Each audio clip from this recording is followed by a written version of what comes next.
हाँ, इसमें पड़ा हुआ है एस के लिमिट वाला सवाल जो है ना, वो निकाल लो। हाँ, वो मेरे उसमें नोट्स में अवेलेबल है। एस के लिमिट के दो ही सवाल हैं, दोनों निकाल लो।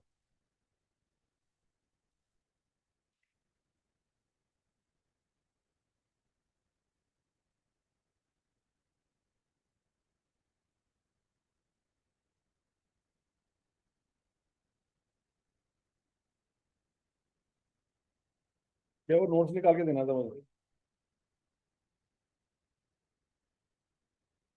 वो जो, हाँ हाँ, बैग में पड़े हुए हैं।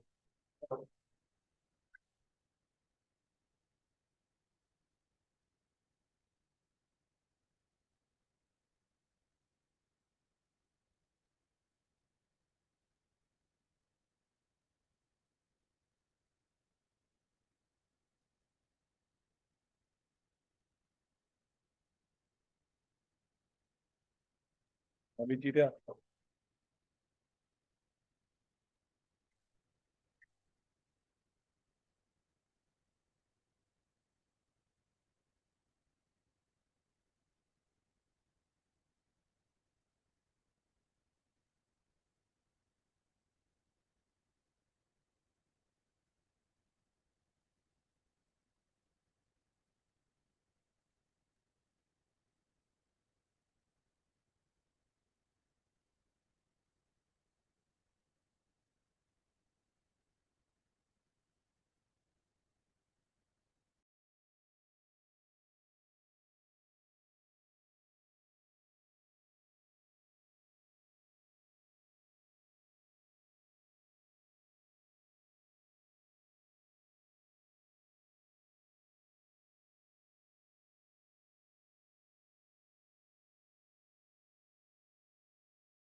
हाँ जी बच्चों, Safeer Pakistan limited is a multinational company. The company is principally engaged in manufacturing and selling of men's wear. क्या बेचते हैं जी? The company exports designer dress to the UK, UAE and USA. ये कंपनी कहाँ पे है? पाकिस्तान में रजिस्टर्ड है। कहाँ पे रजिस्टर्ड है? तो ये अपनी फर्नीचर में कहाँ बनाती होगी? पाकिस्तान में। करेंसी कौन सी यूज करती होगी? ठीक है। लेकिन इसके कस्टमर कहाँ कहाँ पे अवेलेबल है? यूके में, यूएसए में और यूएई में। इसका मतलब है इसको तीन करेंसियां आती होंगी। इसने इन तीन करेंसियों को पीकेआर में कन्वर्ट करके अपनी फाइनेंशियल स्टेटमेंट में डालना है। कौन समझ आ गया? The company prepared this financial statement on June 30. Okay. During the year, the following transactions were incurred in foreign currency. पहली ट्रांजेक्शन क्या है बच्चों? on April 15, 2017, SPTL sold dress to a customer in UAE on account of 20,000 दिरम। Customer को चीजें बेची, 20,000 दिरम का rate तय हुआ। ठीक हो गया। The customer settle the transaction after 1 month and the company received 20,000 dirham on 15 May 2017। चीजें कब बेची थी? 15 अप्रैल को। पैसे कब मिल गए? 15 मई को। अब बच्चों जरा देखते हैं, ये वाला रेट लगेगा और ये वाला रेट लगेगा, ऐसी। 15 अप्रैल को जो एंट्री करनी है वो क्या एंट्री होगी बच्चों? 27.5 को मल्टीप्लाई करेंगे कि डिवाइड करेंगे? मल्टीप्लाई करेंगे क्योंकि हमारी करेंसी लो है तो पैसे ज्यादा बनेंगे। ठीक है ना? तो 20,000 इंटू 27.5।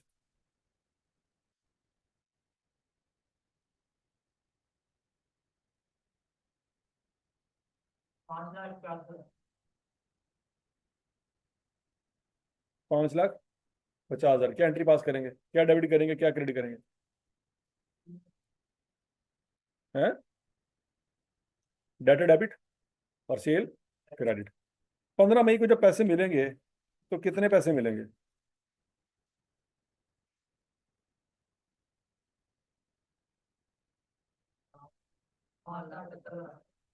ज्यादा पैसे मिले कम मिले? फायदा हुआ नुकसान हुआ? फायदा हुआ। एंट्री क्या करेंगे?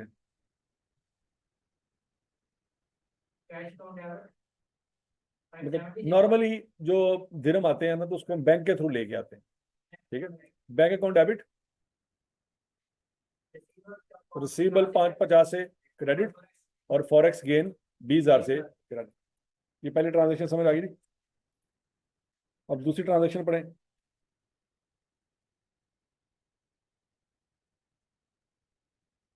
और तीसरी ट्रांजेक्शन पढ़ें, एंट्रियां करें जरा।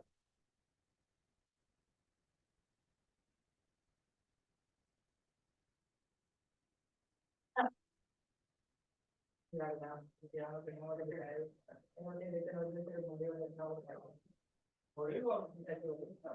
क्या हो रहा है?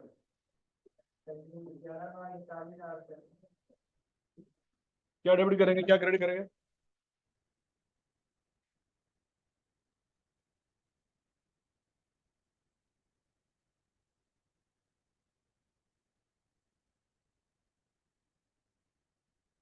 Machine income debit, payable credit, फिर payable debit, forex gain, credit translation, मतलब बैलेंस शीट डेट में। फिर उसके बाद payable debit, forex loss debit और बैंक क्रेडिट। ये एंट्री हुई है। तीसरी एंट्री की है, ये दो ही थी। अच्छा जी।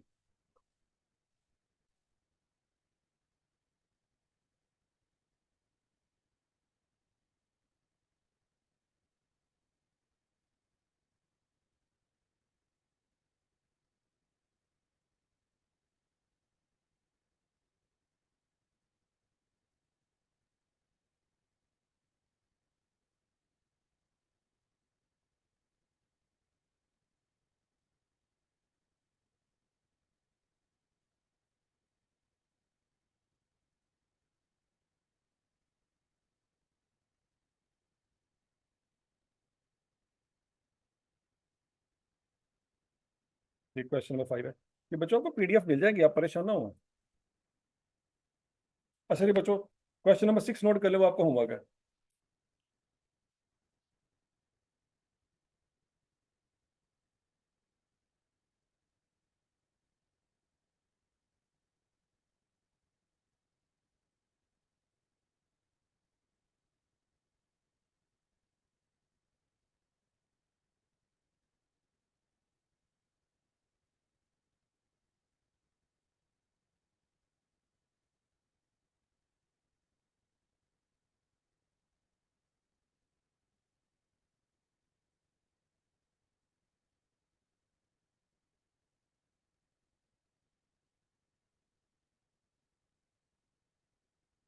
अच्छा जी बच्चों, अब एक कंसेप्ट है।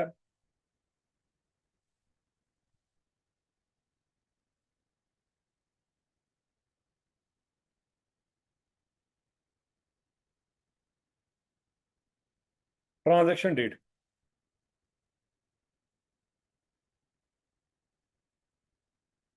देखो, नॉर्मली तुम यही कहते हो कि जिस दिन माल दिया वो ट्रांजैक्शन डेट है, या जिस दिन माल लिया वो ट्रांजैक्शन डेट है।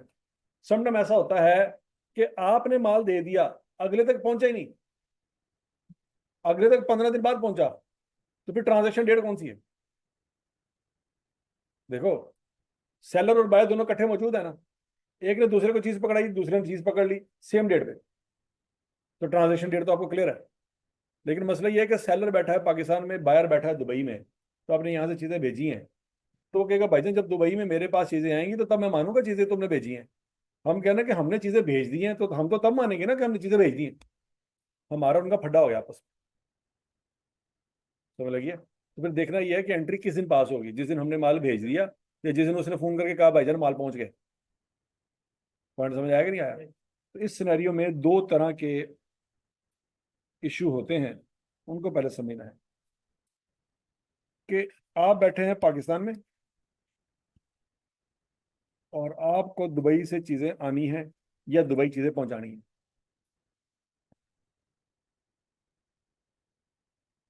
ठीक हो गया? तो यहां पे देखना यह है कि शिपमेंट का तरीकाकार क्या होगा। शिपमेंट का तरीकाकार बताएगा ट्रांजेक्शन डेट क्या है। फॉर एग्जांपल, पहला तरीकाकार है फ्री ऑन बोर्ड। क्या है जी ये? Free on board.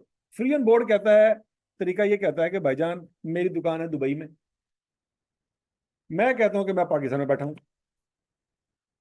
वो कहता ठीक है।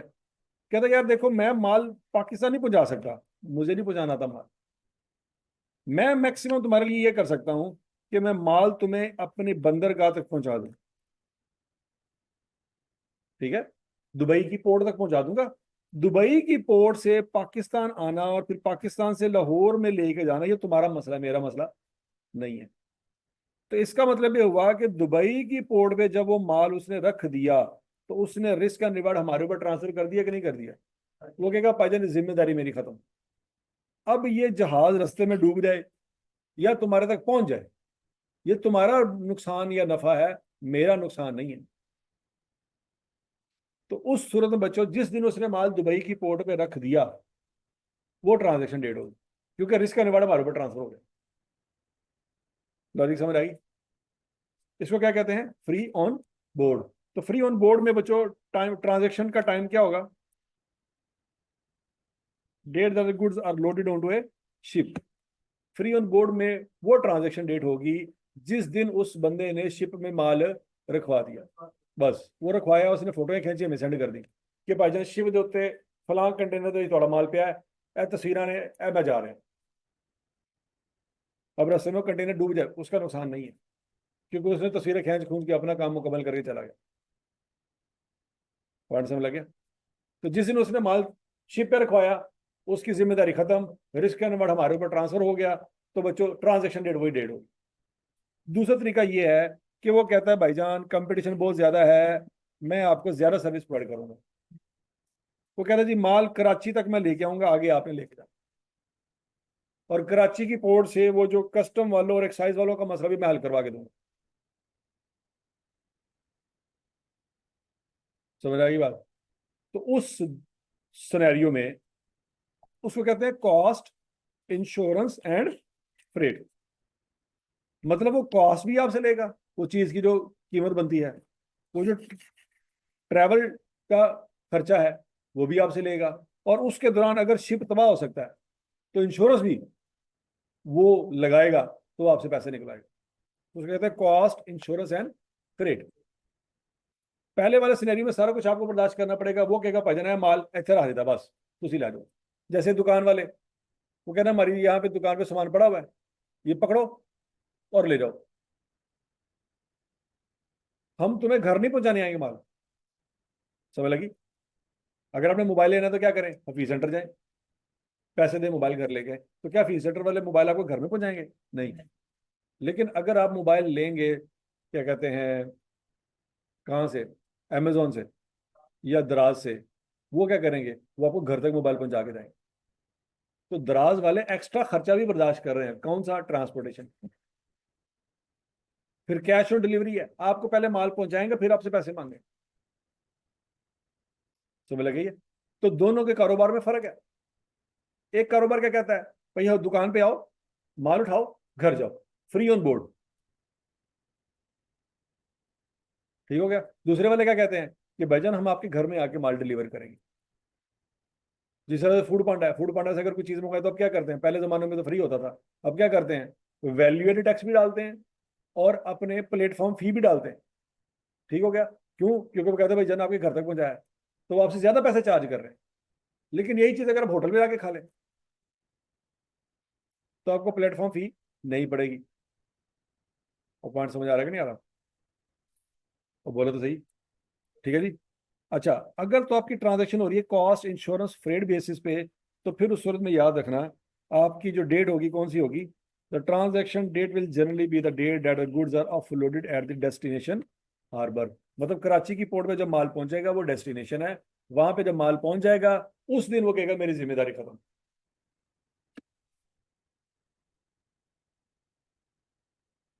बेसिकली कॉन्ट्रैक्ट पे डिपेंड करता है ना, कॉन्ट्रैक्ट। कॉन्ट्रैक्ट, हाँ।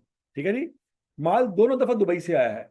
एक वाले सिनेरियो में वो ट्रांजैक्शन डेटा जब दुबई की पोर्ट पे था, दूसरे सिनेरियो में वो ट्रांजैक्शन डेटा जब वो कराची की पोर्ट पे। पॉइंट समझ लग गया? फ्री ऑन बोर्ड और CIF क्लियर है?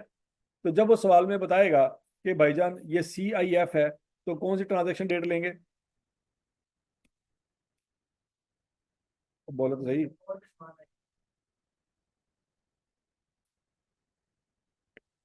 अच्छा जी, अब ये सवाल पढ़ें और मुझे बताएं कि अगर FOB बेसिस है तो ट्रांजैक्शन डेट कौन सी है? सेटलमेंट डेट कौन सी है और ट्रांसलेशन डेट कौन सी है। ट्रांसलेशन डेट वो डेट होती है जिस दिन आप बैलेंस शीट बना रहे होते हैं। सेटलमेंट डेट वो डेट होती है जब आप क्या कर रहे होते हैं, पेमेंट कर रहे होते हैं। और ट्रांजेक्शन डेट वो डेट होती है जिस दिन आपका रिस्क एंड रिवार्ड ट्रांसफर हो रहे होते हैं। समझ लगी बात। तो ये सवाल पढ़े और मुझे बताएं कि ट्रांजैक्शन डेट कौन सी है, सेटलमेंट डेट कौन सी है और ट्रांसलेशन डेट कौन सी है। जल्दी करें।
हाँ जी, समझ आई है।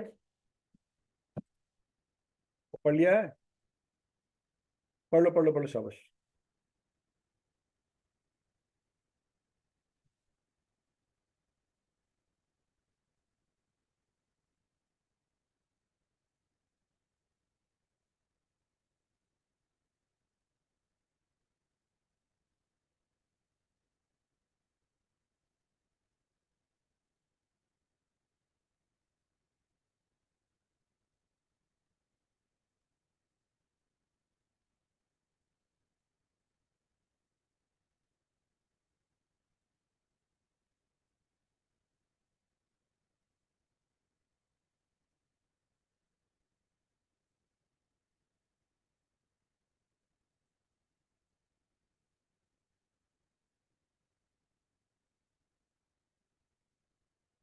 हाँ भाई, सबसे हो गया जी।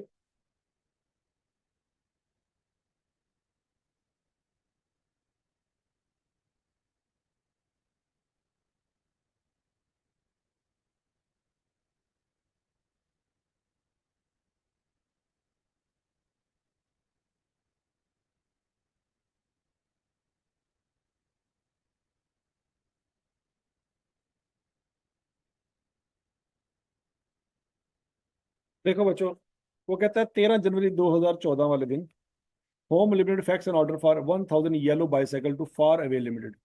किस दिन ऑर्डर दिया जी? 13 जनवरी को। A bicycle manufacture in Iceland to be paid on 30 April 2014।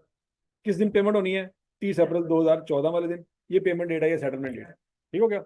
16 जनवरी, 13 जनवरी को ऑर्डर दिया था बच्चों। 16 जनवरी को क्या हुआ? कंफर्मेशन आ गई कि ठीक है जी, आपका ऑर्डर एक्सेप्ट है। हमने फोन किया, उन्होंने कहा जी ठीक है, हो जाएगा। तो ये ट्रांजेक्शन डेट नहीं है। ऑर्डर एक्सेप्ट हो गया, ट्रांजेक्शन डेट नहीं है। 25 जनवरी 2014 को उन्होंने प्रोडक्शन की और पैक कर दिया डिलीवरी के लिए। 1 फरवरी को वो बाईसाइकिल लेके पहुंचे पोर्ट पे और उन्होंने शिप पे रख दिया और तस्वीरें खींच के हमें सेंड कर दी, भाईजान शिप पे माल पहुंच गया। तो ये है FOB के हिसाब से ट्रांजेक्शन डेट। ठीक है जी। FOB के हिसाब से ट्रांजेक्शन डेट क्या बनती है? यकम फरवरी बनती है। ठीक हो गया। The ship set sail on 4 फरवरी। देखो, यकम फरवरी को माल रखा था, 4 फरवरी को शिप चला।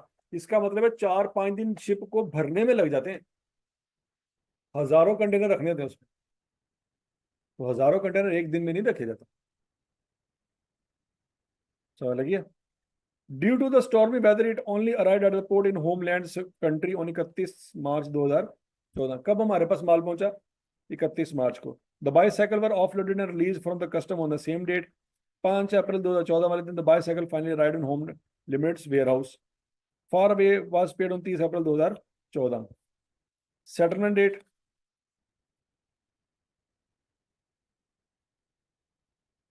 30 अप्रैल। और बीच में क्या आ गया? ईयर एंड आ गया, तो ट्रांसलेशन डेट भी आ जाएगी 28 फरवरी। यहां तक की बात में लगी। लेकिन अगर बच्चों यही कॉन्ट्रैक्ट था CIF, तो जब माल उन्होंने शिप पे रखवाया था वो कोई डेट नहीं, क्योंकि रिस्क करने बाद ट्रांसफर कोई नहीं हुआ। रिस्क करने बाद किस दिन ट्रांसफर हुआ? जब वो हमारी पोर्ट पे पहुंचा। हमारी पोर्ट पे कब पहुंचा?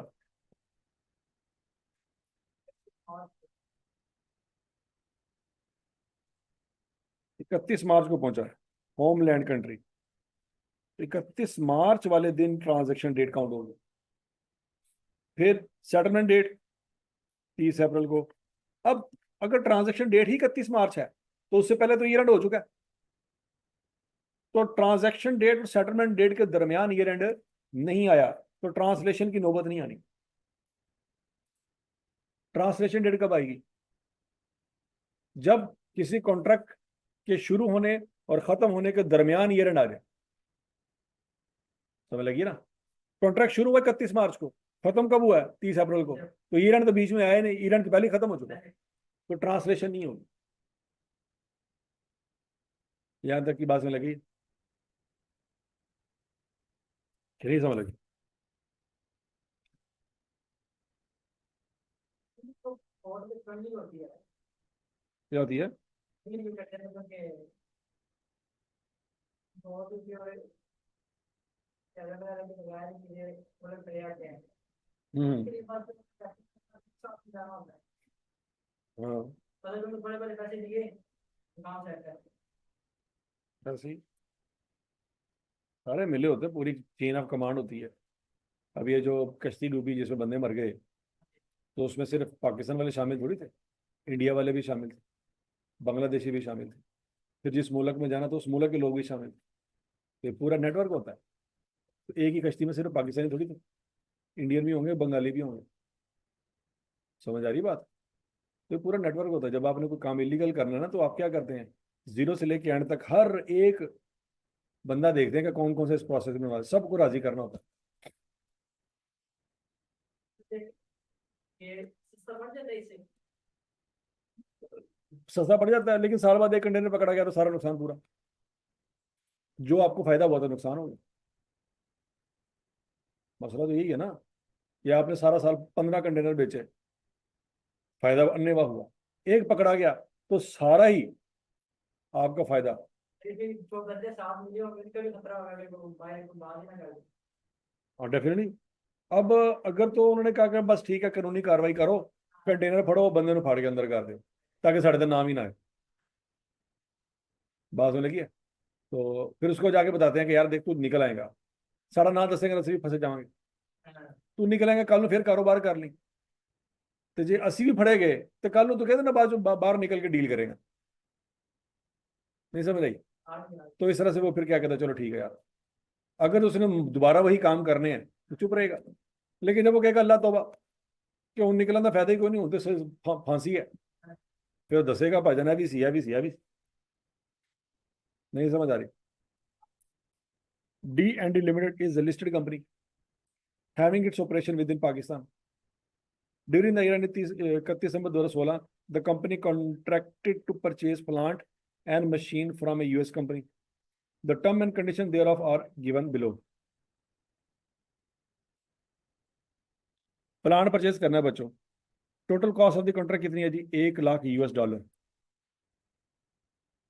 Payment to be in accordance with the following schedule. Contract signing पे कितने पैसे देने हैं जी? $20,000। तो बच्चों इन $20,000 पे तो वही रेट लगेगा ना जो इस रेट का रेट होगा। यकम जुलाई का रेट कितना है? 60,000। इसकी वैल्यू निकाल लो।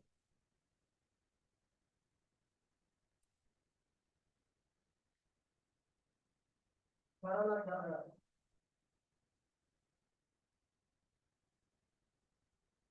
यहाँ तक की बात समझ लगी बच्चों? अब पॉइंट ये है कि क्या इस दिन प्लांट आ गया था, कॉन्ट्रैक्ट साइन हुआ है, प्लांट नहीं आया, आगे लिखा हुआ ऑन शिपमेंट। अच्छा, फिर ये इस 12,10,000 की एंट्री क्या होगी? पैसे दे दिए ना हमने, क्या डेबिट करें क्या क्रेडिट करें? ये लैपटॉप लेके आओ की तरह। इस 12,10,000 की क्या एंट्री होगी? बॉन्ड डेबिट और बैंक को credit. Advance debit, bank account credit. करो जरा एंट्री, शाबाश।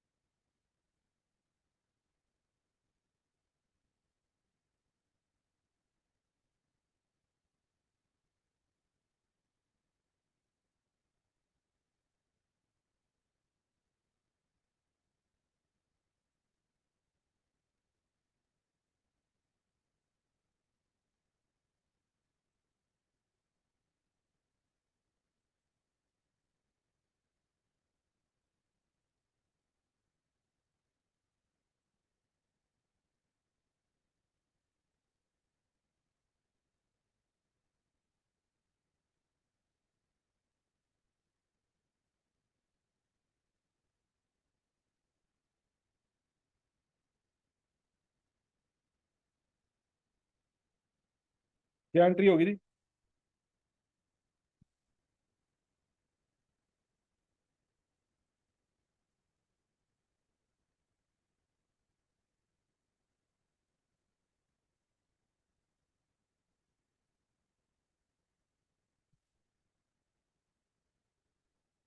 क्या डेबिट करेंगे, क्या क्या क्या क्रेडिट करेंगे जी? एडवांस डेबिट और बैंक अकाउंट क्रेडिट। किस तारीख को? ये कम जुलाई को, ये कम जुलाई। क्या रेट लगाएंगे? $20,000 इंटू 6.50।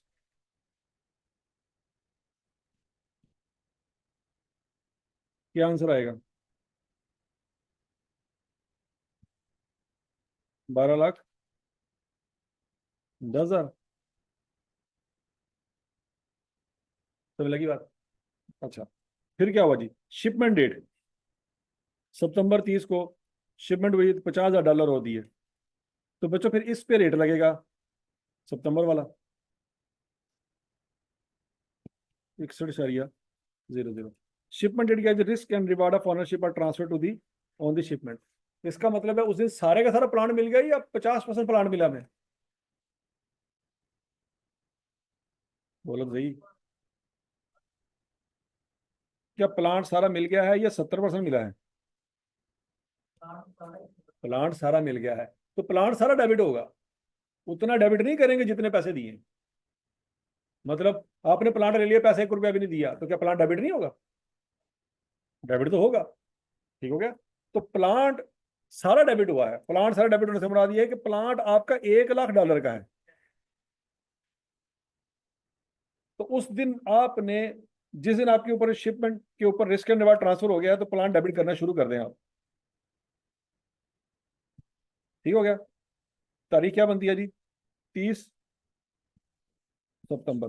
अब मसला ये है कि प्लांट 100% आपका है, तो फिर वैल्यू भी 100% लेंगे। 100% से क्या मुराद है? $1,00,000। अब $1,00,000 में से $20,000 तो ऑलरेडी आप रिकॉर्ड कर चुके हैं। वो तो उतने अमाउंट से रिकॉर्ड होंगे जितनी अमाउंट से पड़े हुए थे। ठीक हो गया। प्लांट की वैल्यू नहीं पता कि किस अमाउंट से डेबिट करें। चलो पहले क्रेडिट वाली साइड देख लेते हैं। क्या बच्चों उस दिन एडवांस खत्म हो गया? कितना? 12,10,000 से। लेकिन उस दिन पैसे भी कुछ दिए होंगे। कितने? $50,000। लेकिन उस पर रेट कौन सा लगा होगा? 60.5 तो नहीं लगा होगा? क्या लगा होगा? 61। क्या अमाउंट बनती है? 30,50,000। और उसी दिन बाकी पैसे रहते हैं, तो वो पेबल के तौर पर रिकॉर्ड होंगे। ये बात समझ लगी है? वो बोले तो सही। लेकिन मसला ये है कि जो बाकी पैसे रहते हैं $30,000, वो किस रेट पे मल्टीप्लाई होंगे? पहले हो गए कितने के 20 पे जब पे करेंगे तो फिर लॉस आ जाएगा। 61 पे होंगे? क्यों? ईयर एंड पे लायबिलिटी को हम कहाँ पे खड़े हैं? 30 हम तो सितंबर में खड़े हैं ना, हमें क्या पता दिसंबर में क्या रेट है? भाई हमने प्लान डेबिट करना है कि नहीं करना? किस तारीख को करना है? तो 30 सितंबर को क्या पता हमें कि दिसंबर में क्या रेट है? तो प्लान तो हम उस दिन डेबिट करें ना, या दिसंबर में जाके डेबिट करेंगे? प्लान तो 30 सितंबर को डेबिट कर रहे हैं। तो फिर इसका मतलब है 30 सितंबर वाला ही रेट लगाना पड़ेगा। $30,000 इंटू 61 है। 12 लाख अब इन तीनों अमाउंट को टोटल करेंगे तो प्लांट की वैल्यू निकल आएगी। 4 लाख क्या आता है सर? यहाँ तक की बात लगी। अभी 60,90,000 के अंदर कुछ पैसे ऐसे हैं जिस पे रेट लगा 4.5, और कुछ पैसे ऐसे हैं जिसके ऊपर रेट लगा 61। जो भी है ये फाइनल वैल्यू। अब इस प्लांट की वैल्यू को नहीं छेड़ सकते आप। कौन सी वैल्यू को छेड़ सकते हैं? हाँ, एडवांस भी खत्म हो गया। बैंक तो वैसे ही खत्म हो गया क्योंकि पेमेंट आपने कर दी। ये जो पैसे रहते हैं, ये पैसे देते वक्त ऊपर नीचे हो सकते हैं। तो फायदा भी हो सकता है और नुकसान भी हो सकता है। यहाँ तक की बात सुन लगी। अच्छा जी, ये पैसे कब दिए? 31 जनवरी को दिए। और इसके पहले क्या आ गया? ईयर एंड आ गया, तो ट्रांसलेशन भी करेंगे। अब ईयर एंड वाले दिन $30,000 किससे मल्टीप्लाई होगा? 61.20 से।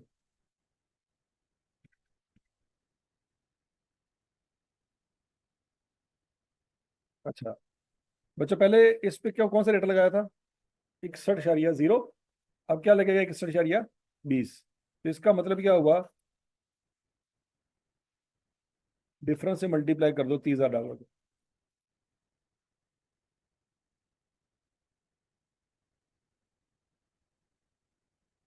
हाँ जी। पेबल बढ़ गया, कम हो गया?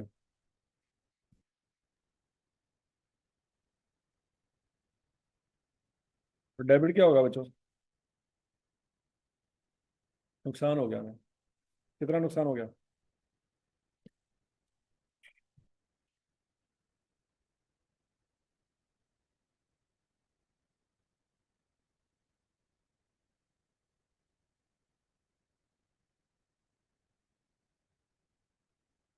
तो लगी बात। फिर क्या हुआ बच्चों?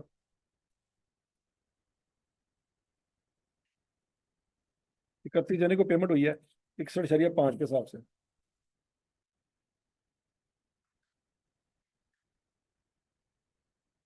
पेबल अकाउंट डेबिट,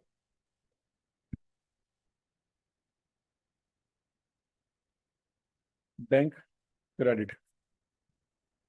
अब बैंक कितने से क्रेडिट होगा? $30,000 इंटू 61.5। करो जरा।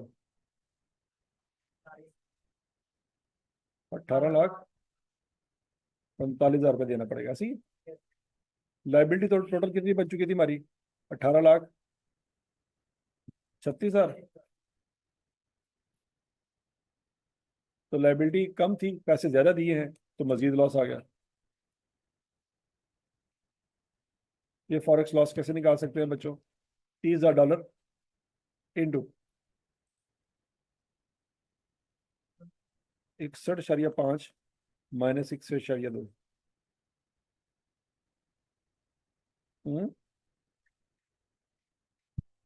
या बैलेंस फिगर के तौर पे भी निकाल सकते हैं,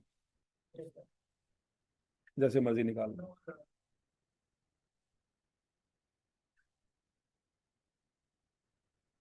क्या बच्चों, ये सवाल समझ आ गया? इसमें कोई टेंशन पेंशन?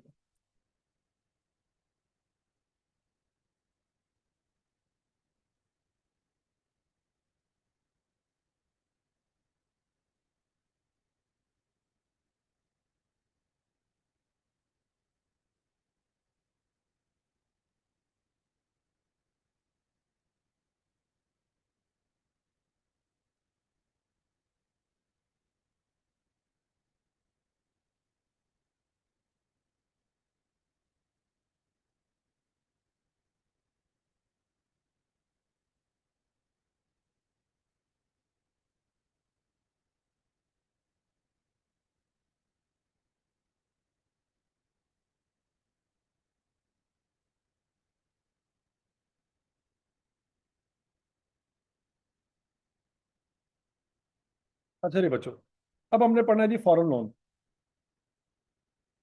कौन सा लोन? कि बाहर के मुल्क से आपने कर्जा लिया है। देखो बच्चों, अगर तो पाकिस्तान से कर्जा लिया हो तो फिर तो बड़ा आसान सा काम है। क्या? पाकिस्तान से कर्जा लिया है, पाकिस्तान को वापस कर रहे हैं, क्योंकि पाकिस्तानी करेंसी में कर्जा लिया, पाकिस्तानी करेंसी में वापस कर रहे हैं, कोई टेंशन नहीं है। टेंशन उस वक्त है कि आपकी कंपनी पेप्सी लिमिटेड पाकिस्तान में चल रही है, ठीक हो गया, और पाकिस्तान के बैंकों से कर्जा लेने के बजाय आप यूएसए के बैंक से कर्जा ले रहे हो। क्यों? क्योंकि आपकी कंपनी के हेड ऑफिस यूएसए में है। समझ आएगी कि नहीं आई?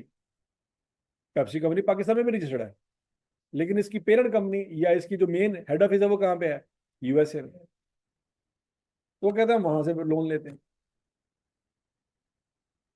या कोई भी सिनेरियो हो सकता है। BS Limited, a Pakistani company, obtained a 5-year long-term loan from Gil Bates, living in Cayman Island. The terms of the loan were as follow. अब कंपनी कौन सी है बच्चों? Pakistani company. Gill transfer euro 1 lakh into BS bank account on यकम जनवरी 2014। तो जब उससे कर्जा लेंगे तो वो क्या हमें पाकिस्तानी करेंसी में कर्जा देगा? नहीं, वो तो अपनी करेंसी में कर्जा देगा। उसको पकड़ के हम पाकिस्तान में आके करेंसी एक्सचेंज वालों को पैसे पकड़ा के अपने पाकिस्तानी रुपीज ले लेंगे। उसने तो हमें अपने असल यूरो में कर्जा दिया हो। पॉइंट समझ लग गया? The interest rate on the loan was 7.931% per annum. अब वो जो हम पे सूद लगाएगा, तो सूद की पेमेंट हमसे यूरो में लेगा कि पाकिस्तानी रुपीज में लेगा? वो यूरो में लेगा। उसको नहीं पता पाकिस्तानी रुपीज क्या होती। समझ आ गई बात? BS is required to make repayment of euro 25,000 inclusive of principal and interest annually. कहता है इस 25,000 के अंदर सूद भी शामिल है, प्रिंसिपल लोन भी शामिल, with the first payment falling due on 31 December 2014. BS Limited has the rupee as its functional currency. The currency used in the Cayman Island is euro. BS Limited has 31 December financial year end relevant exchange rate are as given below. ठीक है जी बच्चों। अब देखो, ये कर्जा किस्तों में देना है, किसमें देना है? किस्तों में। तो बच्चों टेबल वही बनेगा जो हम लीज में बनाया करते थे। Date, payment, interest, principal repayment और बैलेंस। ये बात समझ लगी है? और इस टेबल की डेट वही होगी जो लोन की डेट है। जैसे वहां पे लीज की डेट होती थी, यहाँ पे लोन की डेट है। ईयर एंड से उसका कोई लेना देना नहीं होगा। लेकिन यहाँ पे जो एडिशनल बात आपने याद रखनी है कि ये सारा टेबल यूरो में बनना है, PKR में नहीं बनना है, क्योंकि यूरो में पेमेंट करनी है। लॉजिक समझ आ गई बच्चों? अब बोलो तो सही।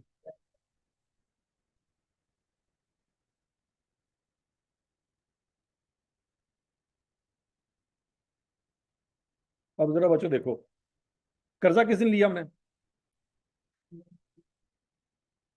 ये कम जनवरी 2014 को। उस दिन रेट क्या था? 8। तो कितना कर्जा मिला? पाकिस्तानी करेंसी में 8 लाख रुपए कर्जा मिला। उस दिन क्या एंट्री पास करेंगे?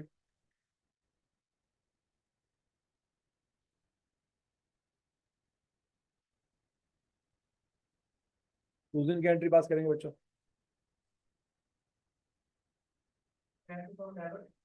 बैंक अकाउंट डेबिट और लोन अकाउंट क्रेडिट। ठीक है जी, एंट्री पास कर लें। Bank account debit, loan account credit.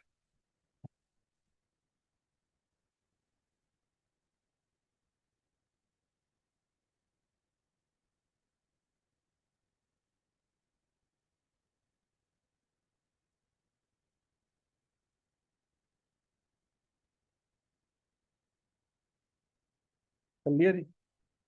अब लीज का टेबल आपको बनाना आता है? लीज का टेबल बनाया जरा।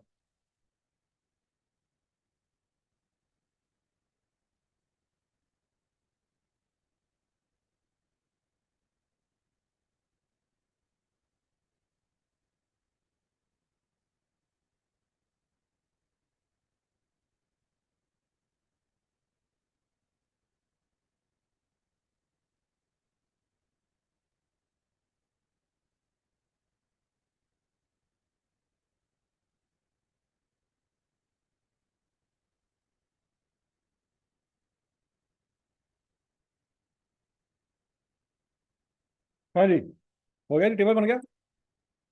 एंड पे जीरो आना चाहिए। सारा का रिटर्न हो। सारा बनाना ना, ताकि तसल्ली हो कि जीरो आया कि नहीं आया।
आगे आ गया जीरो।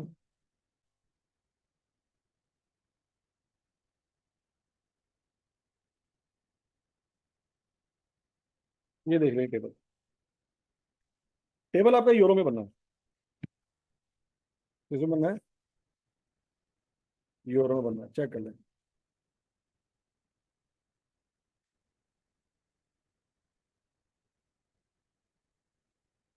यकम जनवरी को आपके सर पे कितनी लाइबिलिटी थी? 1 लाख यूरो।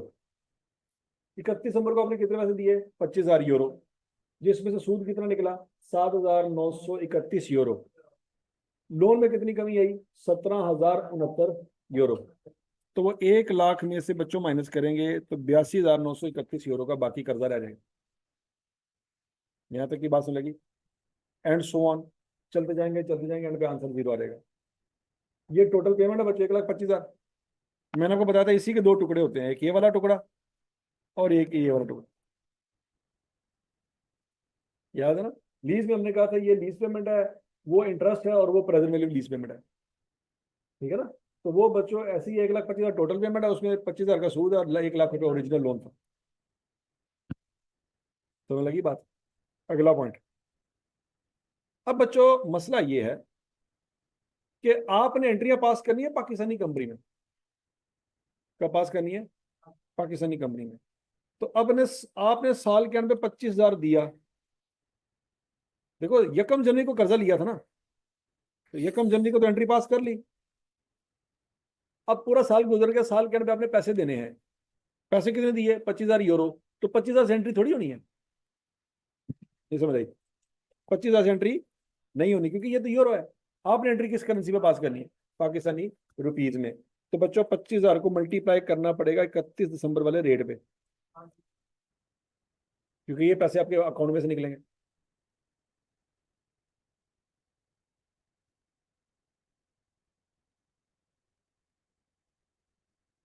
कितने पैसे निकले?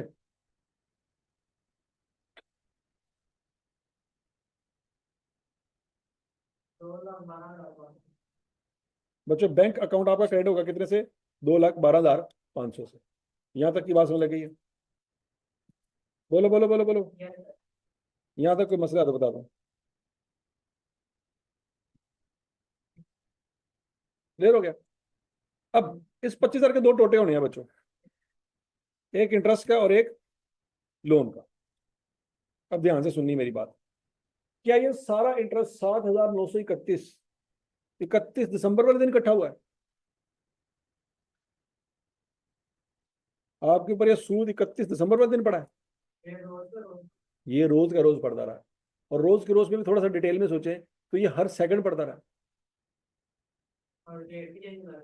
और इसका मतलब यह है कि यकम जनवरी से लेकर 31 दिसंबर तक पूरे साल का हर मिनट हर सेकंड का जो सूद बनता है वो 7,931 बनता है। तो उस हर मिनट हर सेकंड में रेट जो था वो कई हजार दफा चेंज हुआ है। तो हम तमाम रेट बारी बारी लगाएंगे, ये तो बड़ा स्यापा पड़ जाएगा। तो बच्चों फिर हम क्या करेंगे? उसके लिए हम 2014 का एवरेज रेट यूज करेंगे। कौन सा रेट यूज करेंगे? Average rate. एवरेज आपको निकालने की जरूरत नहीं है, स्टॉक एक्सचेंज की वेबसाइट पे या करेंसी एक्सचेंज की वेबसाइट पे अवेलेबल होगी कि इस पूरे साल की एवरेज क्या निकली।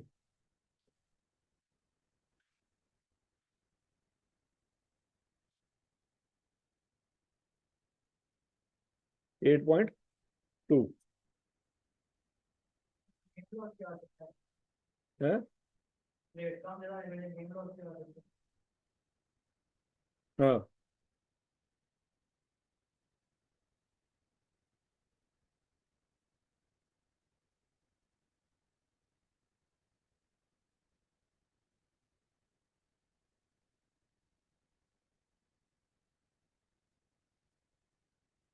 तो बच्चों इंटरेस्ट एक्सपेंस कितने से डेबिट करेंगे बच्चों?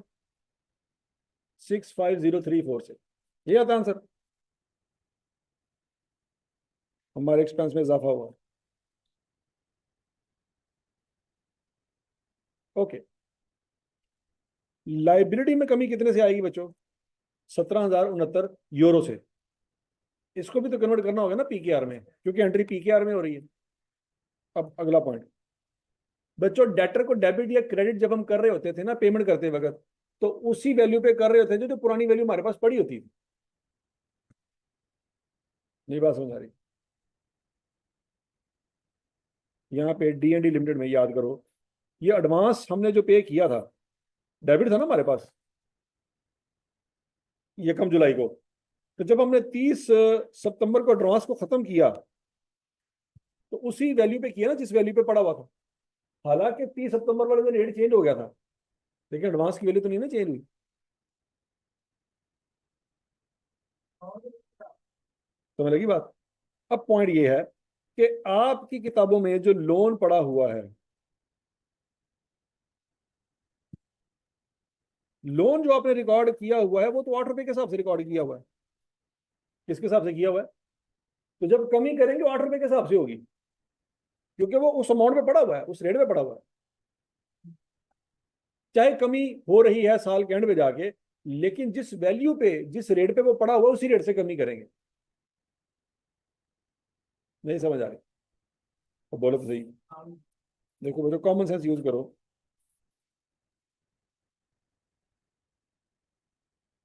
आपने फर्ज करो एक बंदे से 1 लाख यूरो का कर्जा लिया 8 रुपए के हिसाब से, तो लोन अकाउंट आप करेंगे 8 लाख से क्रेडिट, लेकिन रेट याद रखेंगे 8 रुपए लगाया था। साल के एंड पे आपने 1 लाख रुपया उसको वापस कर दिया, लेकिन उस वक्त 9 रुपए का रेट था, तो आपने पैसे तो 9 लाख दिए होंगे ना, लेकिन लोन कितने से कम होगा? लोन 9 लाख से कम नहीं हो सकता। क्यों? पड़ा कितना था? 8 लाख। तो कम भी 8 लाख से ही होगा। बाकी का 1 लाख रुपए का नुकसान है, वो लहजा रिकॉर्ड करेंगे। जितने जिस रेट पे लोन पड़ा हुआ उसी रेट से कम होगा। नहीं बात सुन लगी? चाहे रेट 9 रुपए हो गया है, लेकिन लोन में कमी 8 रुपए के हिसाब से होगी, क्योंकि वो उस रेट पे पड़ा हुआ है। नहीं समझ रहे?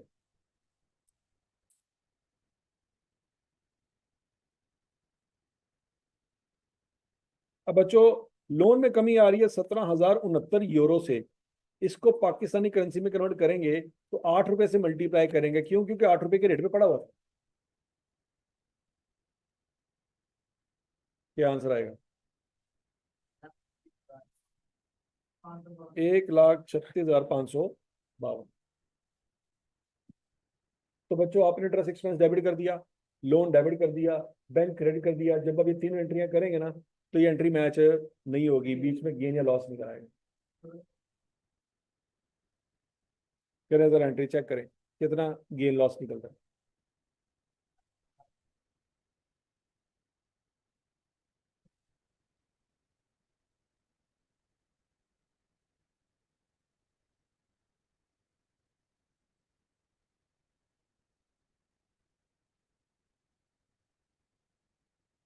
10,914 का लॉस है।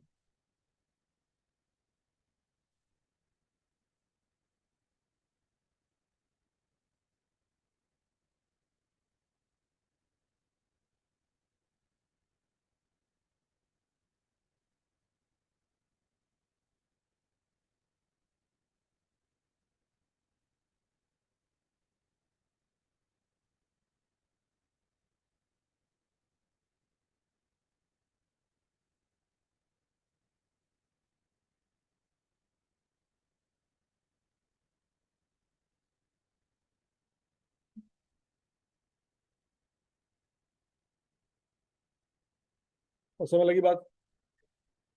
अगर तो लोन होता पाकिस्तानी करेंसी में तो कभी फॉरेन गेन या लॉस ना आता, क्योंकि ये लोन था यूरो में, पेमेंट कर रहे हैं पाकिस्तानी करेंसी में, तो उसमें गेन लॉस निकल आएगा। लॉजिक समझ आ गई है? और गेन लॉस बच्चों इसलिए निकल रहा है क्योंकि पेमेंट करते वक्त रेट लग रहा है कौन सा?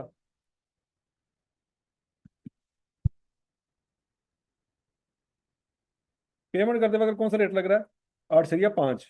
इंटरेस्ट पे रेट लग रहा है 8.2। लोन में कमी आ रही है 8 से, इसलिए फर्क आ रहा है। तीन तीन रेट लग रहे हैं यहाँ पे। पेमेंट पे लग रहा है उस दिन का रेट, इंटरेस्ट पे लग रहा है एवरेज रेट, और लोन की रीपेमेंट में लग रहा है वो ओपनिंग रेट जो साल के शुरू में था। यहां तक की बात समझ लग गई?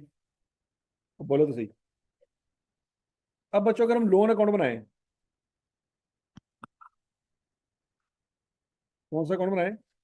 Loan account. जरा ध्यान से। तो लोन अकाउंट है बच्चों, आपका ओपनिंग बैलेंस कितना पड़ा हुआ था? 8 लाख। कमी कितने से रिकॉर्ड की है? 1,36,552 से। तो क्लोजिंग बैलेंस नहीं कराना चाहिए ना आपका? निकालो जरा।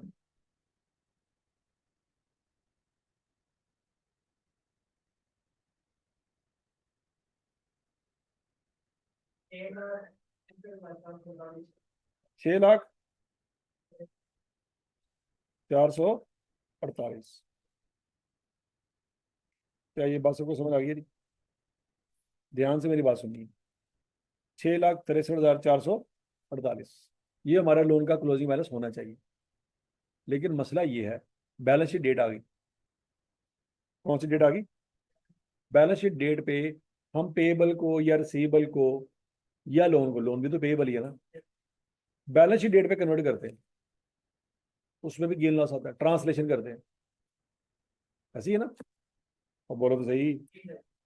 अब बच्चों बैलेंस शीट डेट पे असल में देखा जाए ना तो हमारे पास 82,931 यूरो का लोन है।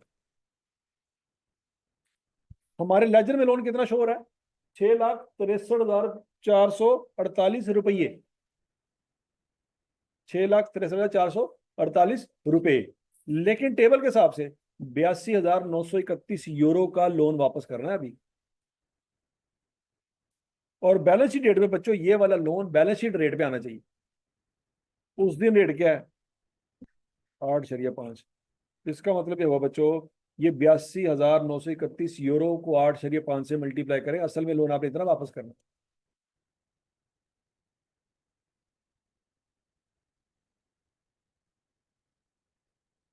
हाँ, 7,04,914। असल में लोन की लेटेस्ट वैल्यू ये बनती है।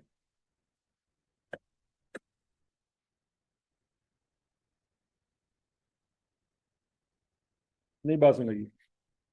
तो बच्चों मैं इसको कह सकते ये रिवाइज्ड वैल्यू है और ये ओल्ड वैल्यू थी। ओल्ड वैल्यू से क्या मुराद है? हमारे लेजर के हिसाब से जो वैल्यू आ रही है वो ओल्ड रेट पे आ रही है।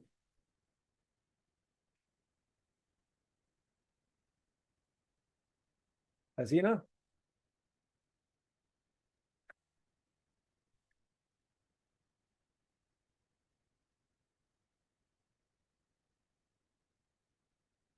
तो बोलो तो सही। सादा अल्फाज में बच्चों हम ये कह सकते हैं कि हमने कर्जा तो देना था, वापस करना था 82,931 यूरो का। ठीक हो गया? ये यूरो हमारे पास शुरू वाले रेट पे पड़े हुए थे, किस रेट पे? 8 रुपए पे। लेकिन साल के एंड पे रेट क्या हो गया? बढ़ गया। कितना? 0.5 से बढ़ गया। तो बच्चों 82,931 यूरो को 0.5 से मल्टीप्लाई कर दें, ये लाइबिलिटी आपके ऊपर मजीद बढ़ गई। नहीं समझ रहे? रेट ऊपर चला गया ना। पैसे लेने हैं कि देने हैं? तो नुकसान हुआ का फायदा हुआ? नुकसान हुआ। कितना आंसर आएगा?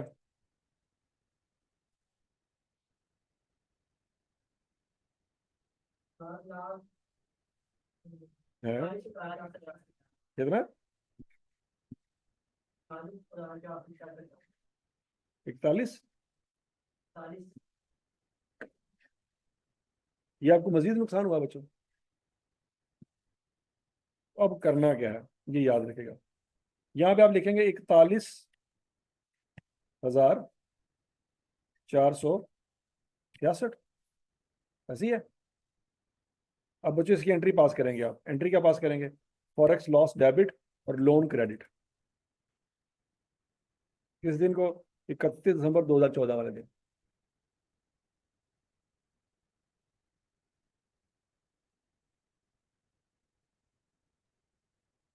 समझ लगी बात?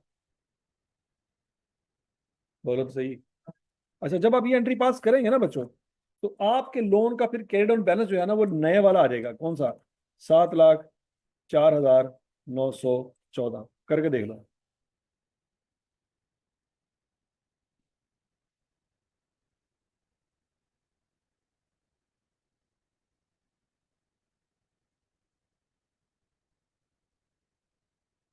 चेक कर लो, चेक कर लो, चेक कर लो।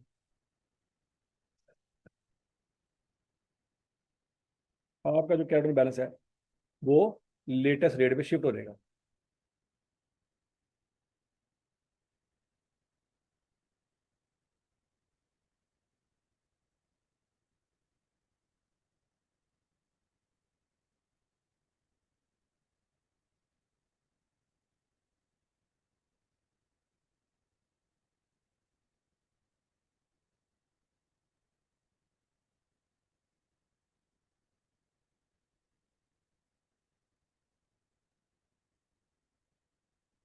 समझ आ गई थी?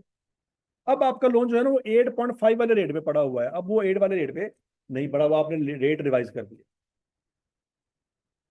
ये एंट्री सबको समझ आ गई बच्चों? तो 31 दिसंबर वाले दिन दो एंट्रियां हो रही हैं। कितनी एंट्रियां हो रही हैं? दो एंट्रियां।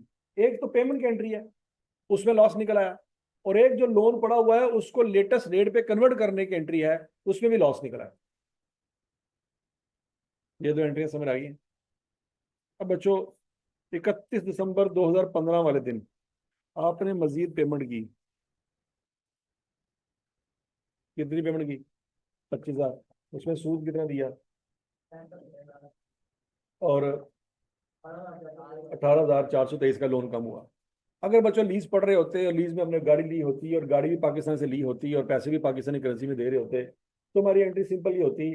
25,000 से बैंक क्रेडिट, 6,577 से इंटरेस्ट एक्सपेंस डेबिट और 18,423 से लोन या लीज लाइबिलिटी डेबिट। यहाँ तक की बात सुन लगी? अब स्यापा ये है कि ये कर्जा पाकिस्तानी रुपीज में नहीं है। ठीक हो गया? इस पे रेट लगेगा जिस दिन पेमेंट की उस दिन वाला रेट। इस पे रेट लगेगा जिस रेट पे लोन पड़ा हुआ है, 8 से 5। और इस पे रेट लगेगा एवरेज। तो फर्क निकल आएगा। तो फर्क गेन होगा या लॉस होगा। अब ध्यान से, पेमेंट कब कर रहे हैं बच्चों हम? 31 दिसंबर 15 वाले दिन। 31 दिसंबर 15 वाले दिन रेट क्या है? 7.5। और एवरेज रेट क्या है? 7.7। तो ये जरा 31 दिसंबर 15 वाले दिन एंट्री पास करें और मुझे बताएं कितना गेन लॉस आता है। टेबल बनाया हुआ ना आपने? चलो शाबाश।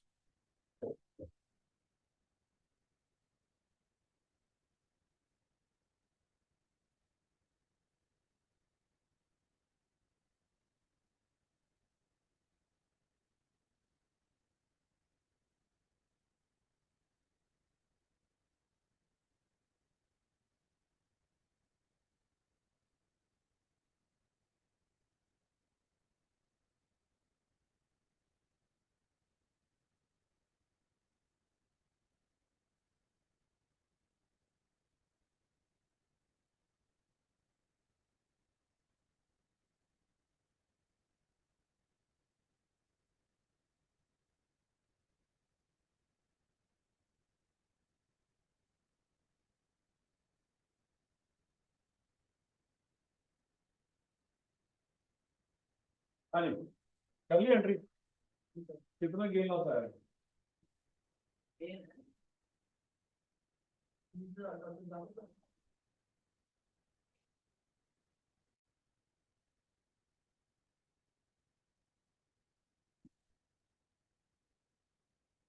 हाँ जी,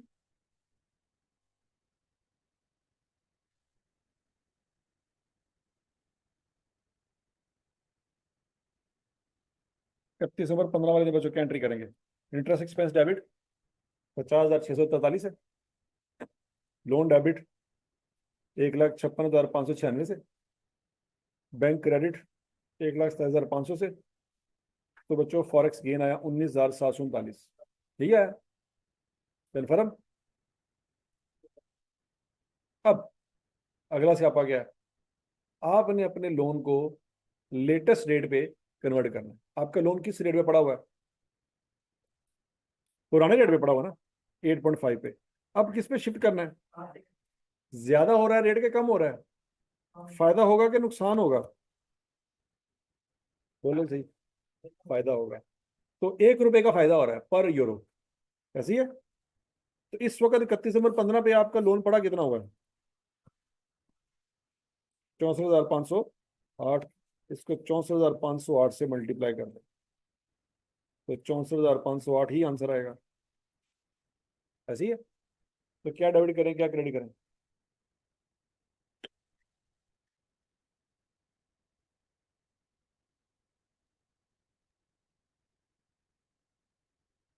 क्या डेबिट करें, क्या क्रेडिट करें?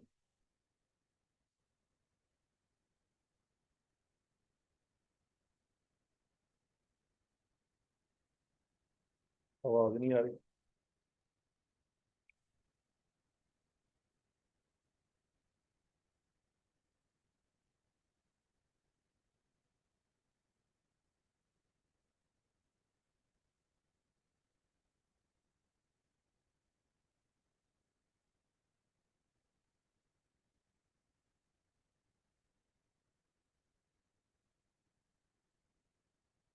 हाँ जी।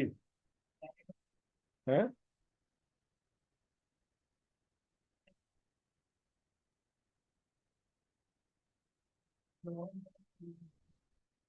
क्या एंट्री करेंगे? लोन डेबिट और फॉरेक्स गेन क्रेडिट 64,508 से। तो बच्चों आपका जो लोन है वो लेटेस्ट वैल्यू पे आ जाएगा। ठीक है जी। किस वैल्यू पे आ जाएगा? लेटेस्ट 7,605 के हिसाब से आ जाएगा।